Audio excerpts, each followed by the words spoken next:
Now the part that we've all been waiting for, the DLC's info. And I'm going to jump into the game itself.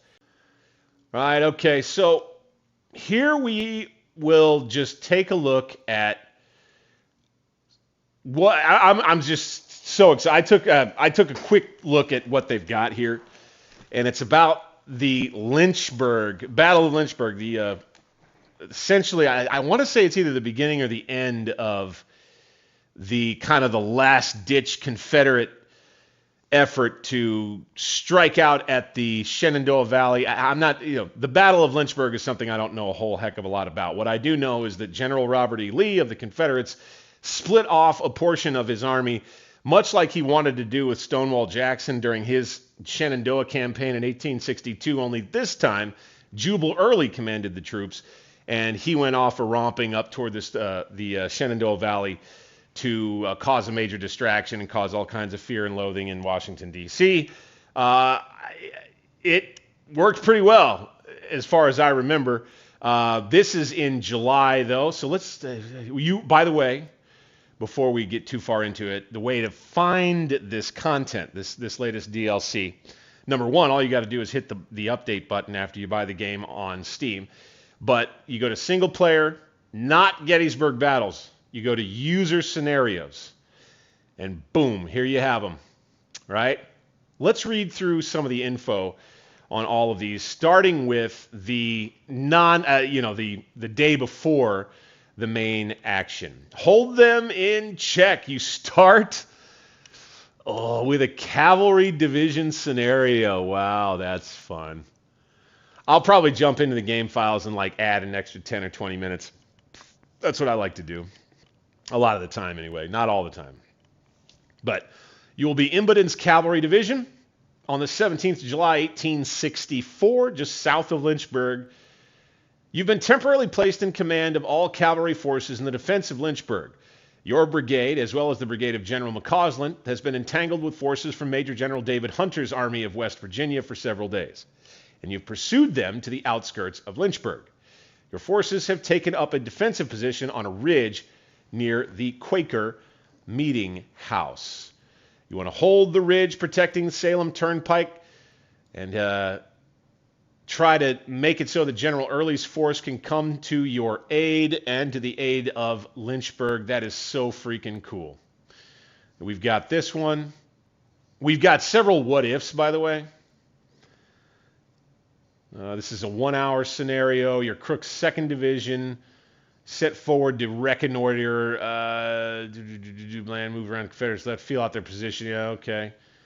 And I'm really just not sure exactly what happened. That's why I love them writing these scenarios in. If you're somebody who doesn't really know all the details about what happened here in history, this is a great way to spur on your interest about that. They do a really good job of scripting the scenarios in that way. I know after every time I dive into content like this that's of an area, the Civil War, Napoleonic War, that I don't know so well for sure, those two wars, I dive into the books and study. I will probably, before I get to this stuff, try to dive in and learn a little bit more about what really happened, and then be able to come at it with a little bit more knowledge so I can, offer a little bit more cogent commentary at that time.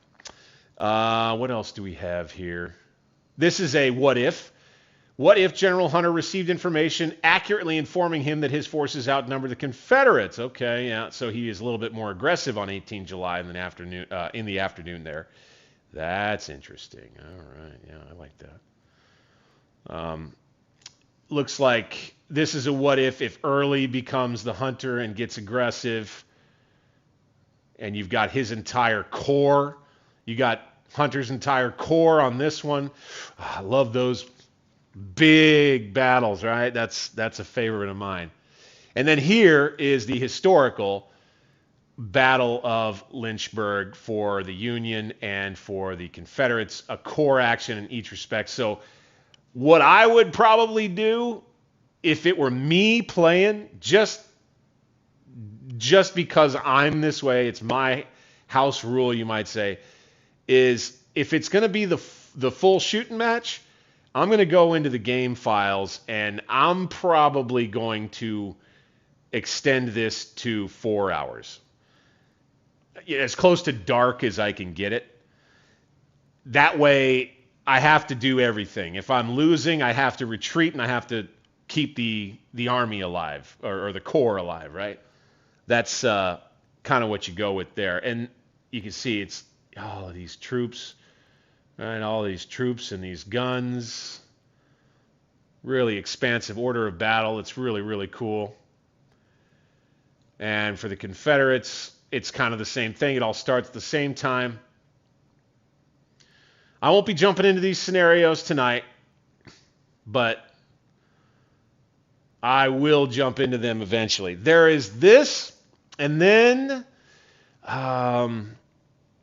there is a fellow player, a fellow lover of the game who's put together a full battle scenario for Stones River, if I remember that right. So I'm gonna be diving into that eventually too. I'll look forward to doing that.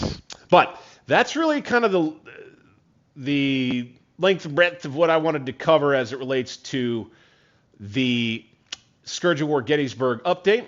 Real quick, we're going to jump back over to our Antietam playthrough as it plays in the background and just head over to where they've got, or what they've got going for Waterloo and the Scourge of War remastered product, right? Scourge of War engine update, and for Waterloo, it's a little bit more limited. They worked in a whole lot of the brand new commands and toolbar graphics and everything into the Napoleonics product. It is, I would say, honestly, probably the better polished product, the better polished final product. Hey, by the way, this is kind of cool with those Lynchburg scenarios that I was just talking about, the DLC for Scourge of War Gettysburg, offering it all for free. So, if you just click the update button, boom, you'll have the scenarios for that.